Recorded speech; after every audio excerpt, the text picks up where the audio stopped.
Isa sa mga lugar sa China na mararecommend kong puntahan, especially kung mahilig ka sa mga laid-back at nature vibes sa destination, ay ang Shunongjia.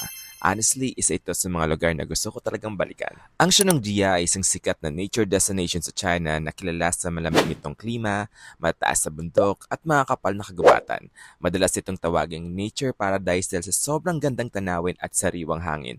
Perfect siya para sa mga gustong mag-relax at umiwas muna sa ingay ng city life. Mula Wuhan, pinakamadaling way ay through bullet train. Sumakay kami ng high-speed train papuntang Xinshan Railway Station na tumatagal ng around 2 and 2.5 hours depende sa schedule.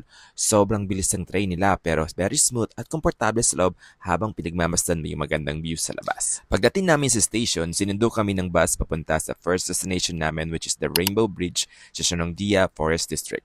Hindi talaga namin na-expect yung sobrang lamig doon kaya make sure na ready ang makapal na jacket nyo kapag pumunta kayo. After that, dumiretso kami sa Sheneng Tintier Homestay. Kakaiba talaga yung stay namin dito dahil yung room na nakuha namin ay isang old train na ginawang hotel room. Ang cozy ng loob at dagdag mo pa yung napakagandang view ng lake sa labas. Napakapayapa ng buong lugar at sobrang relaxing ng malamig na weather.